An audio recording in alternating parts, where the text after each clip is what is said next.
आज मैं ये कहाँ जाने की पैकिंग कर रही हूँ भाई। तो चलो पहले करते हैं व्लॉग को स्टार्ट और बाद में मैं आपको बताती हूँ कि ये कहाँ जाने की पैकिंग है। तो मुझे ना कुछ दिनों बाद जाना है घर, राजस्थान।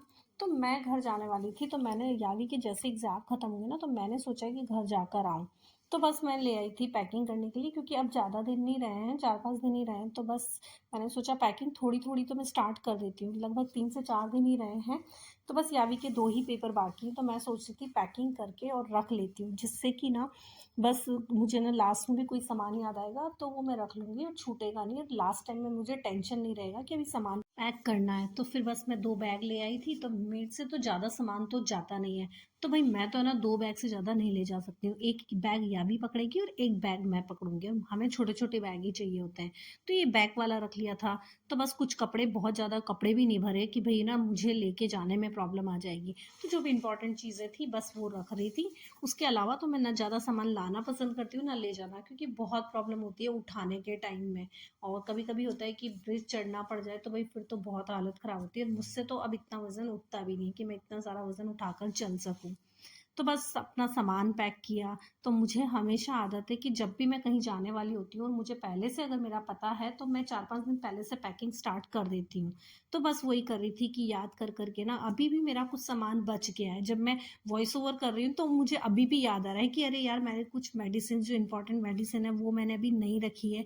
तो इस तरह से ना कई चीज़ें हैं जो हमें बाद में याद आती रहती है। लेकिन हाँ, कपड़ों का और ये जो इम्पोर्टेंट सामान है वो तो मैंने पैक कर लिया, कुछ चीज़ें भी और बची हैं, वो मैं लास्ट में रख लूँगी। तो बस मैंने पैक कर दिया था अपना सारा सामान और उन्हें रख देती हूँ। तो अब मुझे 2-3 दिन पहले ये काम हो जाता है ना, तो फिर बहुत अच्छा-सा लगता है। तो मेरे सामान तो आज पैक हो गया है। तो कौन-कौन मेरी तरह ही करते हैं कि जब भी कहीं जाना होता है तो 2-3 दिन पहले ही अपना सामान पैक कर लेते हैं।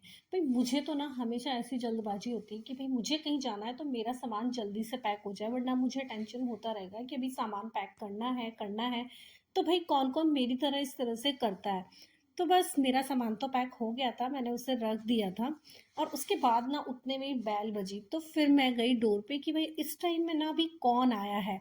तो फिर मैंने जब गेट खोला तो मुझे पता लगा ये तो डिलीवरी वाले भैया हैं। तो यावी ने थोड़ी देर पहले सामान ऑर्डर किया था, मैंने ही उसे बोला था कि तुम सामान ऑर्डर कर दो, मुझे ना पपाया शेक बनाना है। टूटी फ्रूटी तो सारी की सारी मैं खा गई। तो मुझे भी जब भी मीठा खाने की क्रेविंग होती है तो मैं टूटी फ्रूटी खा लेती हूँ, तो मैं फ्रिज में रखती हूँ। वैसे मैं पपाया शेक के लिए लेकर आती हूँ, मुझे इसमें ये बहुत पसंद है। तो मैं वैसे भी उसको चलते फिरते खा लेती हूँ। तो मंगाना तो यही था, 2-3 आइटम और मंगा लिए जो ख़त्म होने वाले थे। तो बस ये 3 कलर में आई थी और तीनों कलर मिक्स नहीं था, अलग-अलग एक ही पैकेट में अलग-अलग पैकिंग किया हुआ था। तो मैं सोची थी इसको कैसे निकालूँ कि अलग-अलग भर सकूँ, लेकिन फिर विपुल ने बोला नहीं, मिक्स करके ही भर देना। फिर मैंने पीसा पपाया, और पपाया के बाद में पीसने के बाद मैंने उसमें मिला दिया चिया सीड। मैंने पहले से भिगो के रखा था। तो मैं क्या करती हूँ, जब भी पपाया शेक बनाती हूँ ना, तो चिया सीड वैसे हम लोग नहीं खा पाते हैं ऐसे कि अलग से मैं खा लूँ, लेकिन हाँ, इसमें मिक्स करके हम लोग खा पाते हैं। तो मैं क्या करती हूँ, जिस दिन ये चीज़ बनानी है तो मैं पहले भिगो के रख देती हूँ। तो बस पपाया को पीस के मिल्क के साथ पीसा, और आज तो मैंने शुगर भी नहीं डाला क्योंकि पपाया मीठा था पर थोड़ा सा टाइट था, और वैसे भी यावी सॉफ्ट होने से भी नहीं खाती है। तो बस मैंने इसको ऐसे ही पीस दिया था। उसके बाद में मैंने सोचा था थोड़ा सा ना सिरप डाल दूंगी, जैसे रोज़ सिरप है, खसखस सिरप है, तो वो मैं थोड़ा थोड़ा वो डाल दूंगी, उससे ये मीठा हो जाएगा। तो आज मैं इसमें कुछ नहीं डालती हूँ मीठा। और फिर टूटी फ्रूटी भी रहेगी। तो बस फिर मैंने इसमें चिया सीड डाला, साथ में टूटी फ्रूटी डाला, और थोड़ा सा मैंने खसखस और रोज़ सिरप डाल दिया। उससे ना इसका कलर भी बहुत सुंदर दिख रहा था, और साथ में ही ना इसका टेस्ट भी मीठा भी हो गया था और बहुत टेस्टी फ्लेवर आ रहा था। तो गर्मियों में ना मुझे तो इस तरह की चीज़ें पीना बहुत पसंद है, और यावी को भी इस फॉर्म में फ्रूट्स वगैरह सब चीज़ खिला सकते हैं। इसमें वो काजू भी डालूंगी तो वो खा लेगी, तो नट्स वट्स भी वो खा लेती है इसमें अगर डाल देने से। तो बस फिर मैंने इसमें गार्निश किया। मुझे गार्निश करके और फिर जब मैं यावी को देती हूँ तो यावी बड़े अच्छे से पीती है इसे। तो बस मेरा आज का ब्लॉग यही था। थैंक यू फॉर वॉचिंग, मिलते हैं नेक्स्ट ब्लॉग में, बाय बाय।